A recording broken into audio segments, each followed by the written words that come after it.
Hello दोस्तों, ऑक्टीफॉक्स horror movie time पेश कर रहे हैं ब्रिंग हर बैक। ये कहानी है पाइपर, एंडी और लॉरा की, जहां एक माँ अपनी बेटी को वापस इस दुनिया में लाना चाहती थी, जिसके लिए वो एक खतरनाक डीमन से डील कर बैठी और कई जिंदगियां उसके चपेट में आ गई, जिससे बच निकलना लगभग नामुमकिन हो जाता है, जिसमें पाइपर और एंडी भी फंस जाते हैं। अब कैसे बचाएगा एंडी अपनी अंधी बहन को? तो चलिए जानते हैं इस एक्सप्लेनेशन में।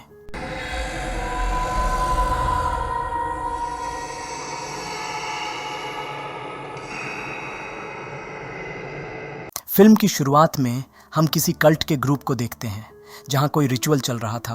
वहां हम एक लड़की को सफ़ेद पाउडर से बने एक सर्कल में बैठे हुए देखते हैं। वहां हम एक मृत शरीर को भी देखते हैं, जहां वे लोग एक लड़की को सैक्रिफाइस कर रहे थे, और हमें ये बताया जा रहा था कि इस प्रोसेस से वे लोग एक डीमन को बुलाएंगे जो किसी सोल को ट्रांसफ़र कर देगा, जिसे होते हुए एक लेडी रिकॉर्ड कर रही थी। इन छोटी छोटी क्लिपिंग्स के बाद सीन शिफ्ट होती है 12 साल की लड़की पाइपर की तरफ, जो पार्शली ब्लाइंड थी। मतलब उसे सब कुछ धुंधला दिखाई देता था, और उसके इसी डिसेबिलिटी का दूसरे बच्चे पीठ पीछे मजाक उड़ाते थे। लेकिन पाइपर एक साफ दिल की अच्छी लड़की थी, तो वो वहाँ खड़ी उसके कुछ क्लासमेट की आवाज़ को सुन उनसे बात करने जाती है, जो उसे देख चुपके चुपके हंसने लगते हैं। तभी वहाँ पाइपर का भाई एंडी आ जाता है और उसे वहाँ से ले जाता है, और पाइपर के पूछने पर एंडी उससे झूठ बोलता है कि वे लोग उसके बारे में अच्छा ही बोल रहे थे, ताकि पाइपर को उसकी कंडीशन पर दुख ना हो और उसका मॉरल डाउन ना हो। एंडी एक 17 साल का लड़का होता है और पाइपर का स्टेप ब्रदर, लेकिन एंडी उससे बहुत प्यार करता है और हमेशा उसे प्रोटेक्ट करता है। कोई भी उसकी बहन पर हंसे, ये उसे बर्दाश्त नहीं होता। असल में हुआ कुछ ऐसा था कि एंडी के माँ की मौत के बाद उसके पिताजी ने दूसरी शादी की थी, जिनसे पाइपर इस दुनिया में आई और उनका परिवार पूरा हो गया। लेकिन पाइपर के बचपन में ही उनकी माँ का देहांत हो गया था, और एंडी अपने पिताजी और सौतेली बहन पाइपर के साथ रहता था। लेकिन उसके पिताजी किसी कारण उससे नाराज़ थे और मारा पिटा करते थे। लेकिन पाइपर को ये बात कभी पता ही नहीं चली। उसके लिए तो उसके पापा बहुत ही अच्छे इंसान थे, और एंडी ने भी उसका ये भ्रम कभी नहीं तोड़ा, क्योंकि वो किसी भी हालत में पाइपर को तकलीफ में नहीं देख सकता था। ऐसे ही उनकी ज़िंदगी किसी तरह चल रही थी। एंडी के पिताजी को कैंसर की बीमारी थी और उनका कीमोथेरेपी भी चल रहा था। इसी बीच एक दिन उनके पिताजी बाथरूम में नहाते वक्त मारे गए, जिसे देख पाइपर तो अंदर से टूट जाती है और फुट फुट कर रोने लगती है। वो अपने पापा को बचाने की भी कोशिश करती है, लेकिन अब बहुत देर हो चुकी थी। एंडी भी ये सब देख रहा था, लेकिन वो कुछ नहीं करता। दूसरे सीन में हम वहाँ पुलिस और हॉस्पिटल के लोगों को देखते हैं, जहाँ हमें पता चलता है कि केमोथेरेपी के कारण पाइपर के पिताजी को चक्कर आया था, जिससे वे गिर गए और मदद न मिलने के कारण मारे गए। लेकिन इससे हुआ ये कि एंडी और पाइपर दोनों अनाथ हो गए, तो उन्हें अनाथालय भेज दिया गया, जहां की ओनर वेंडी उन्हें बताती है कि पाइपर को उनके एक बहुत ही काबिल एम्प्लॉई लॉरा के पास भेजा जाएगा, और एंडी उनके साथ यहीं अनाथालय में ही रहेगा। लेकिन वे दोनों अलग नहीं रहना चाहते थे। एंडी बताता है कि वो अपनी बहन का ख्याल रख सकता है, और वो अपनी बहन को किसी अनजान जगह पर ऐसे नहीं छोड़ सकता। पाइपर को उसकी ज़रूरत होगी। पाइपर भी साथ रहने का रिक्वेस्ट करती है, जिसे वेंडी मान जाती है। लेकिन दिक्कत ये थी कि एंडी अभी 18 साल का नहीं हुआ था, जिसे होने में 3 महीने बाकी थे। तो वेंडी बताती है कि जब तक एंडी 18 साल का नहीं हो जाता, तब तक वे एक साथ लॉरा के पास रहेंगे, और 3 महीने बाद जब एंडी 18 साल का हो जाएगा, तो लीगली वो पाइपर का गार्डियन बनने के लिए अप्लाई कर सकता है। जिसके बाद हम उन्हें अपने घर पर देखते हैं, जहाँ पैकिंग का काम चल रहा था, और हम देखते हैं कि सभी कारपेट के कोनों पर टेप चिपका रखे थे, ताकि पाइपर का पैर उसमें फंस कर गिर न जाए। खैर, तो हम पाइपर को देखते हैं, जो अपने पापा के लिए उदास थी, जिसे देख एंडी वहां आता है और उसे सहारा देते हुए कहता है कि उनके पापा अभी स्वर्ग में हैं, जहां प्लेन से जाया जाता है। साथ ही हमें यह भी पता चलता है कि उनके बीच ग्रेप फ्रूट नाम का एक कोड वर्ड है, जिसका मतलब था कि वे सच बोले और एक दूसरे पर भरोसा करें। जिसके बाद वे दोनों निकल जाते हैं अपने नए डेस्टिनेशन, अपने नए घर की तरफ, एक नई कहानी लिखने। वो घर अपने अंदर कई राज छुपाए शहर से दूर जंगल के बीच था, जिसके सामने हम एक अजीब से सफेद रेखा को देखते हैं, और देखते ही देखते वे दोनों वहां पहुंच जाते हैं, जिन्हें वहां देख लॉरा बहुत खुश होती है, स्पेशली पाइपर को देख, और जल्द ही उनमें दोस्ती हो जाती है। पाइपर जब अपनी कंडीशन के बारे में बताती है, तो चीरअप करने के लिए लॉरा उसे दुनिया की परवाह न करने को कहती है। वो जैसी है वैसी ही ठीक है, जिसे सुन पाइपर के साथ साथ एंडी को भी अच्छा लगता है। तभी एंडी नोटिस करता है कि वहाँ के कारपेट्स के कोनों पर भी उनके घर की तरह टेप लगा कर रखे गए हैं, जिसके बारे में पूछने पर उन्हें पता चलता है कि लॉरा की केथी नाम की एक बेटी थी जो अंधी थी और एक दिन खेलते हुए उनके स्विमिंग पूल में डूब कर मारी गई, जिसे लॉरा बचा ना सकी। जिसे बताते हुए वो थोड़ा इमोशनल हो जाती है, लेकिन बात को घुमाते हुए वो पाइपर को उसके डॉग से मिलवाती है, जिसके मरने के बाद लॉरा ने उसके शरीर को प्रिजर्व करके रखा था, जो उन्हें थोड़ी अजीब तो ज़रूर लगता है, लेकिन वे इस पर ज़्यादा ध्यान नहीं देते। लॉरा बताती है कि उसके पास एक बिल्ली भी है, लेकिन उसका घर के बाहर जाना मना है, जिसका उन्हें ध्यान रखना होगा। लॉरा पाइपर को ज़्यादा इंपॉर्टेंस दे रही थी और एंडी को इग्नोर कर रही थी। जैसे लॉरा जब एक ग्रुप फोटो लेती है तो एंडी का चेहरा ही ढक जाता है और वो हमेशा एंडी का गलत नाम ले रही थी, जैसे एंडी का होना उसके लिए कोई मायने ही नहीं रखता था, जो चीज़ एंडी को भी दिखता है लेकिन वो कुछ नहीं कहता। तो इसे इग्नोर कर वे दोनों घर को एक्सप्लोर करने लगते हैं, जहाँ उन्हें वो स्विमिंग पूल दिखता है जिसमें डूबकर लॉरा की बेटी मारी गई थी, और इसी गम में वो उस स्विमिंग पूल को हमेशा खाली ही रखती थी। वहाँ उन्हें ओलिवर नाम का एक और लड़का दिखता है। उनके घर को एक्सप्लोर करने के दौरान वो बिल्ली घर के बाहर निकल गई थी, जिसे ओलिवर में कस के पकड़ा हुआ था। तभी लॉरा वहाँ आके बिल्ली को उसके हाथ से ले लेती है। ओलिवर भी उन्हीं की तरह अनाथ था, लेकिन उसकी हरकतें नॉर्मल नहीं था। वो कभी कुछ नहीं बोलता, बस चुपचाप घुरता रहता। खैर, तो जिसके बाद लॉरा उन्हें उनका कमरा दिखाती है, जहाँ वो पाइपर को उसकी बेटी केथी का कमरा देती है, जो बहुत ही साफ सुथरा और सुंदर था। लेकिन एंडी को एक स्टोर रूम जैसा दिखने वाला कमरा देती है, जिसका दरवाज़ा भी ठीक से बंद नहीं होता था। वहाँ सब कुछ अजीब था, लेकिन एंडी को उससे कोई फ़र्क नहीं पड़ रहा था। उसे तो सिर्फ 3 महीने ही वहाँ बिताने थे, जिसके बाद वो पाइपर की गार्डियनशिप लेकर अपने घर वापस जाने वाला था। जो बात वो लॉरा को भी बताता है।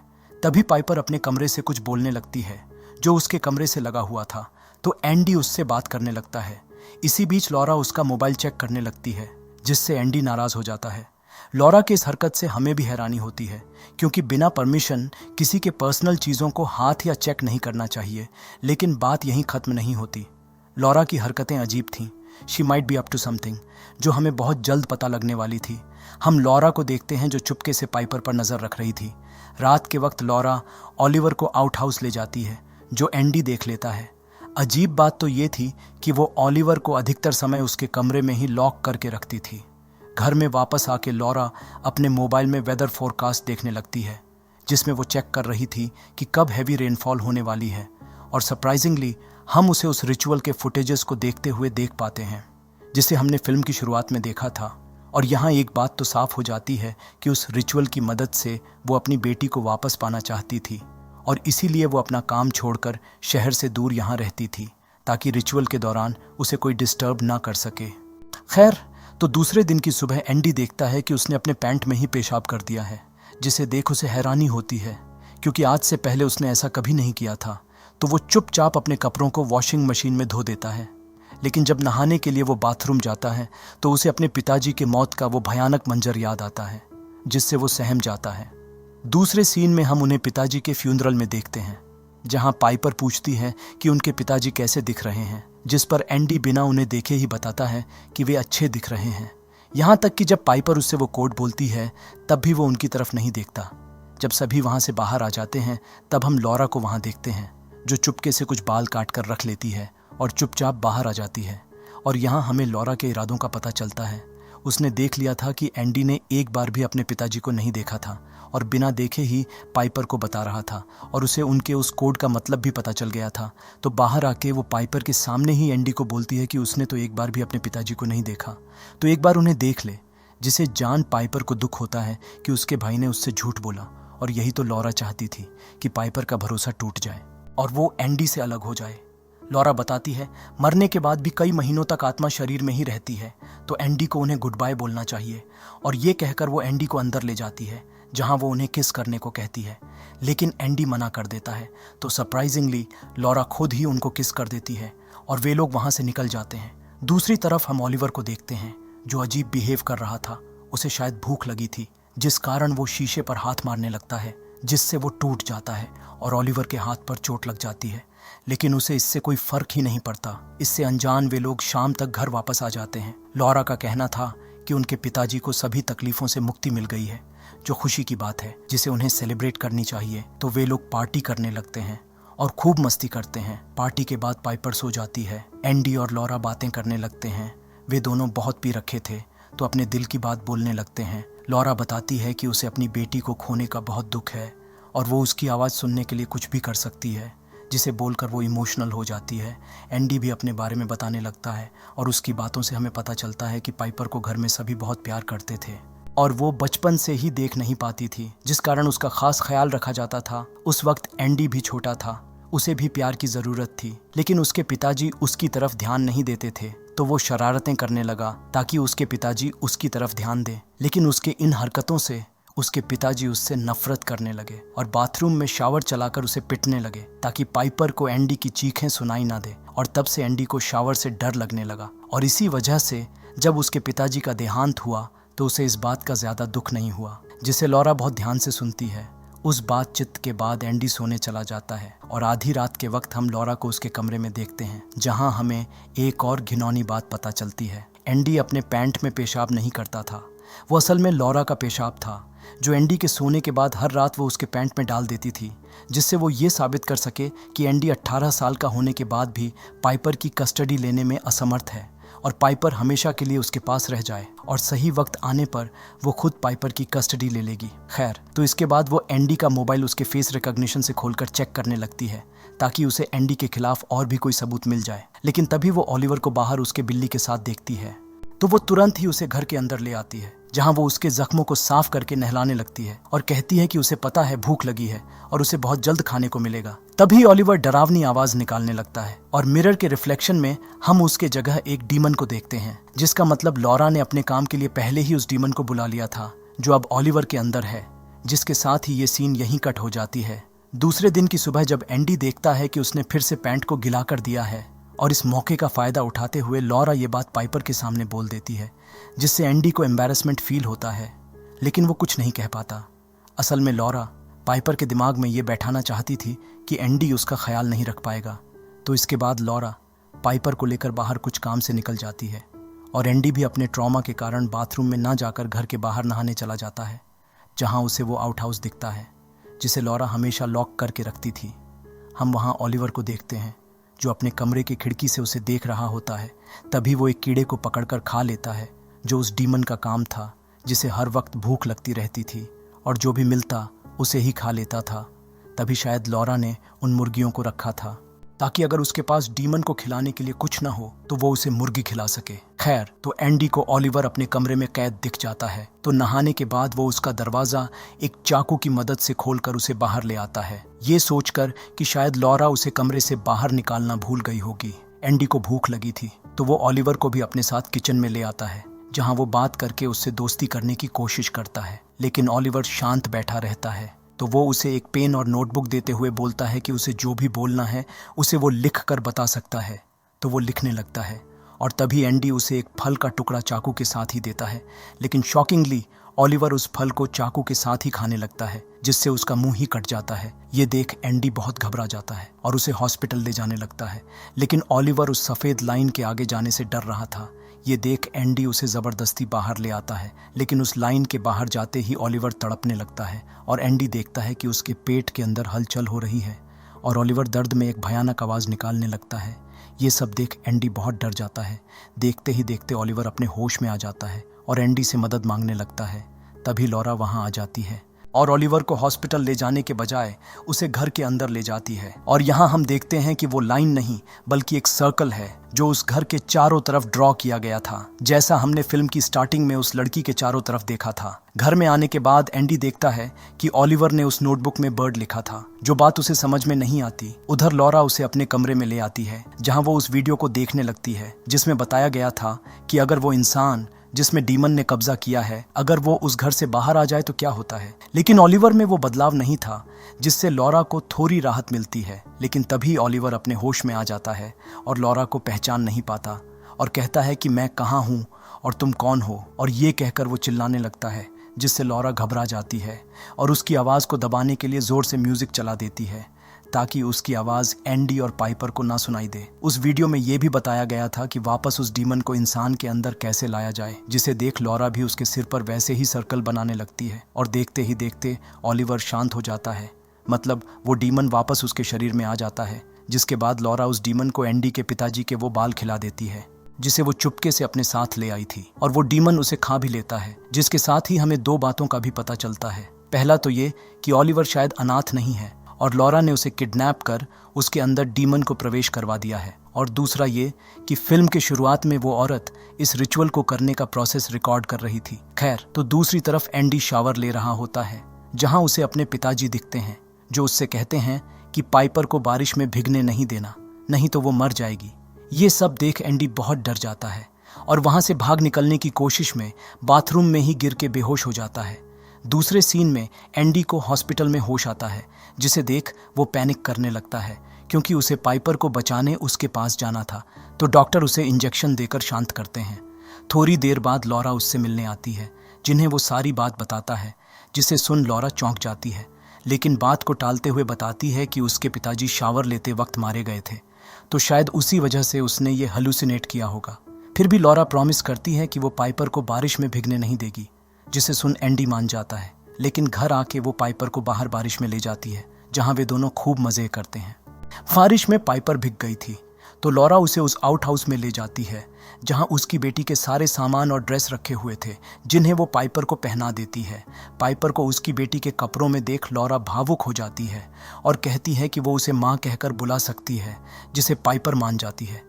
लेकिन जब वो पाइपर से ये पूछती है कि क्या एंडी के 18 का होने के बाद भी वो उसके साथ रहना चाहेगी, तो पाइपर इस बात पर हिचकिचाती है, क्योंकि उनका प्लान था कि 3 महीने बाद एंडी के 18 का होते ही वो पाइपर का गार्डियन बन जाएगा और वे लोग अपने घर वापस चले जाएंगे।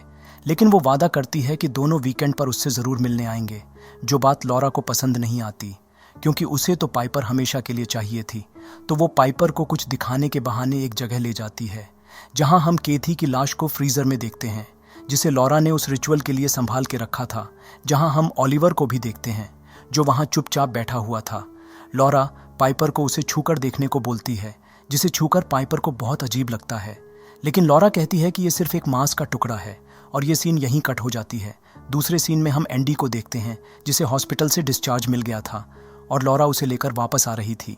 लेकिन वो इससे बिल्कुल खुश नहीं थी, क्योंकि वो जो करना चाहती थी वो आराम से करना चाहती थी, जो एंडी के घर में रहते हुए नहीं हो सकता था। मतलब एंडी उसके रास्ते का सबसे बड़ा कांटा था। और दोस्तों, यहाँ से कहानी एक भयानक मोड़ लेती है। जैसा हमने अनुमान लगाया था, बात ठीक वैसी ही थी। उस रिचुअल के जरिए लॉरा अपनी बेटी की आत्मा को पाइपर के शरीर में लाना चाहती थी, जिसके लिए वो उस रिचुअल के वीडियो को देख देख कर सब कर रही थी, जिसमें बताया गया था कि अगर कोई मरे हुए इंसान की आत्मा को, जैसे केथी की आत्मा को अगर वापस लाना है, तो उसे कोई जिंदा इंसान में लाना होगा, जैसे पाइपर, और जिसके लिए उनको टरेन नाम के डीमन को किसी जिंदा इंसान के अंदर बुलाना होगा, जैसे ओलिवर, जो फाइनल रिचुअल के दौरान केथी के मृत शरीर को खाकर उसे पाइपर के मुंह में डाल देगा, जिससे केथी की आत्मा पाइपर के शरीर में ट्रांसफर हो जाएगी और वो डीमन पाइपर की आत्मा को अपने साथ ले जाएगा। लेकिन इसके लिए पाइपर को ठीक वैसे ही मरना होगा जैसे केथी मारी गई थी, मतलब स्विमिंग पूल में डूबकर।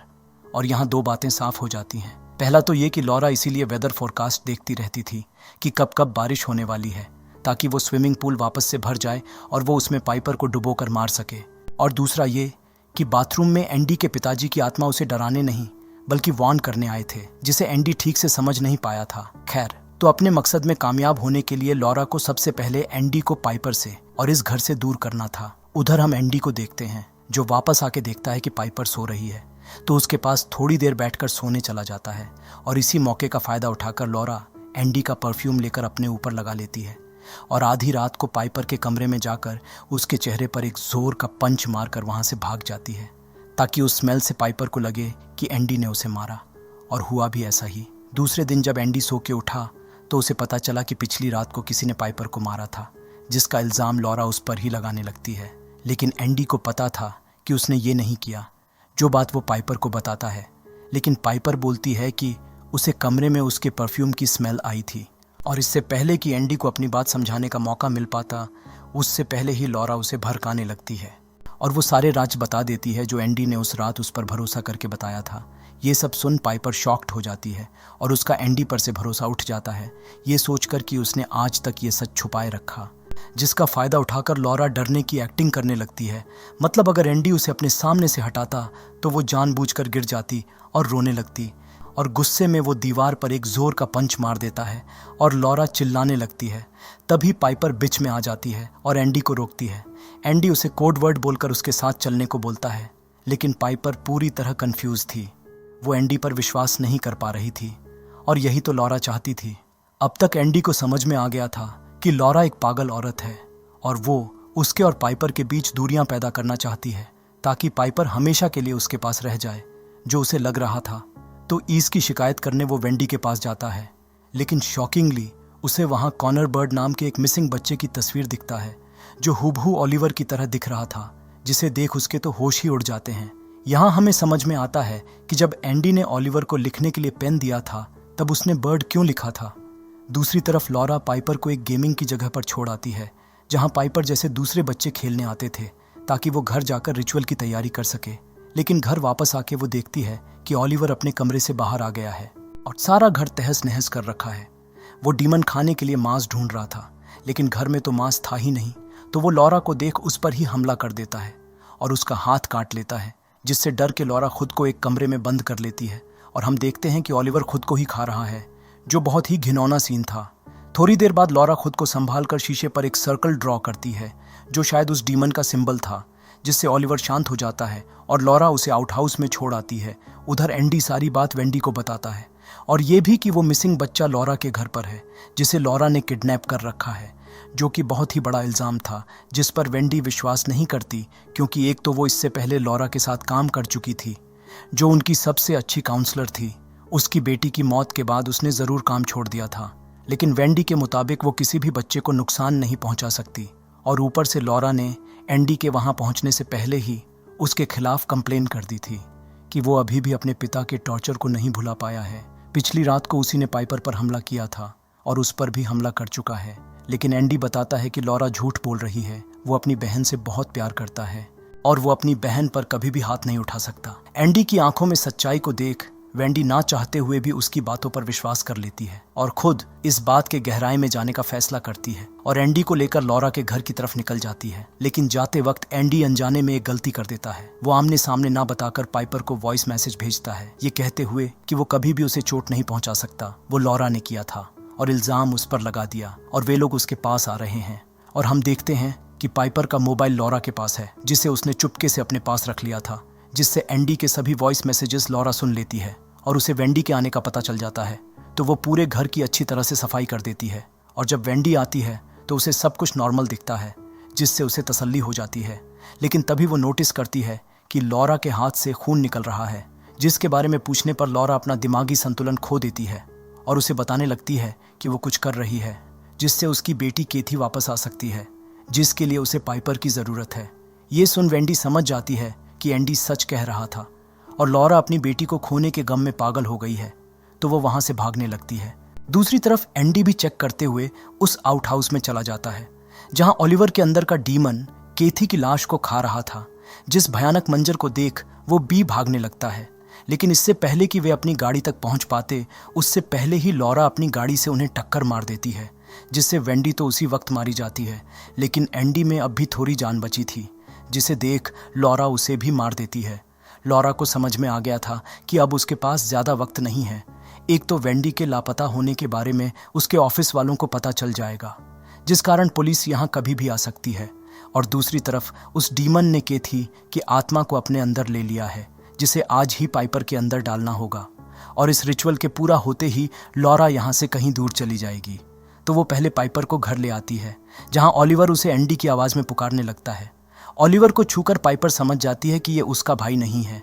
तभी लॉरा वहाँ आके उसे नीचे ले जाती है, ये कहते हुए कि एंडी नीचे उसका इंतज़ार कर रहा है। लेकिन पाइपर को थोड़ा शक होने लगता है, क्योंकि जब वो लॉरा से पूछती है कि ओलिवर के बाल कैसे हैं, तो लॉरा बताती है कि उसके लाल और घुंघराले बाल हैं। लेकिन जब पाइपर ने ओलिवर के सिर को छुआ था तो उसके बाल ही नहीं थे। लेकिन उसे एक और झटका लगना अभी बाकी था। वो लॉरा से बचकर बाथरूम में खुद को लॉक कर लेती है, जहां लॉरा ने एंडी की लाश को छुपा रखा था, जो पाइपर को मिल जाती है, जिसे जान उसे बहुत बड़ा सदमा लगता है और वो रोने लगती है। लॉरा किसी तरह बाथरूम का लॉक खोलकर अंदर आ जाती है और वहां का नज़ारा देख उसे समझ में आ जाता है कि पाइपर को एंडी के बारे में पता चल गया है और यहाँ वो पाइपर को अपना मकसद बताती है और बताती है कि वो पाइपर को भी ठीक वैसे ही मारने वाली है जैसे उसकी बेटी मारी गई थी। जिसे सुन पाइपर सारा माजरा समझ जाती है और वहाँ से भागने लगती है, लेकिन उसे ठीक से दिखाई नहीं दे रहा था, तो भागते वक्त वो दीवार से टकराकर बेहोश हो जाती है। जिसके बाद प्लान के मुताबिक लॉरा उसे स्विमिंग पूल में डुबोने ले जाती है, जो बारिश के पानी से भर गया था। वहाँ तब तक ओलिवर भी आ गया था और वो डीमन पाइपर के मरने का इंतज़ार कर रहा था ताकि वो अपना काम ख़त्म करके उसकी आत्मा को अपने साथ ले जा सके। लेकिन तभी पाइपर को लकीली होश आ जाता है और पानी से बाहर आके माँ बोलकर चिल्लाती है। माँ का शब्द सुनकर लॉरा रुक जाती है। इतने दिनों में उसे पाइपर से लगाव हो गया था और उसके माँ कहने पर उसे एहसास होता है कि उसकी बेटी तो हादसे में मारी गई थी, लेकिन पाइपर, जिसे वो अनजाने में अपनी बेटी की तरह प्यार करने लगी थी, उसे वो खुद ही मार रही है, जो वो नहीं कर पाती। ये मौका देख पाइपर वहाँ से भागने लगती है, जिसके पीछे ओलिवर भी भागता है, क्योंकि उस डीमन को वो रिचुअल पूरा करना था। लेकिन जैसे ही वो उस लाइन के बाहर जाता है तो तड़पने लगता है, मतलब अब वो डीमन उसके अंदर से निकल जाएगा। तब तक पाइपर वहाँ से निकलकर मेन रोड तक पहुँच चुकी थी, जहाँ एक फैमिली उसे अपने साथ ले जाते हैं। उधर हम लॉरा को देखते हैं, जो अपनी बेटी की लाश को लेकर पूल में चली जाती है। दूसरे सीन में हम वहाँ पुलिस टीम को वहाँ देखते हैं, जिन्हें उस फैमिली ने कॉल कर दिया होगा, जहाँ उन्हें कॉर्नर बहुत ही बुरी हालत में मिलता है, लेकिन वो अब ठीक हो गया था और वो डेमन फाइनली चला गया था। अंदर जाके उन्हें लॉरा मिलती है, जो पूल में अपनी बेटी की लाश से लिपटकर अपनी जान दे दी थी। लास्ट सीन में हम पाइपर को देखते हैं, जिसे अब थोड़ा बहुत दिखने लगा था। वो ऊपर जाते हुए प्लेन को देखती है और अपने भाई की कही बात को याद करती है। जो मर जाते हैं वो प्लेन से स्वर्ग जाते हैं, ये सोचकर वो मुस्कुराती है, और जिसके साथ ही ये आखिरी सीन भी यहीं एंड हो जाता है। दोस्तों, अगर आपको ये एक्सप्लेनेशन अच्छी लगी हो तो इसे लाइक कर देना, और अभी तक सब्सक्राइब नहीं किए हो तो सब्सक्राइब भी कर देना। इसी के साथ ये मूवी यहीं समाप्त हो जाती है। तो चलिए मिलते हैं दूसरी मूवी एक्सप्लेनेशन में, जहां डर का बसेरा हो।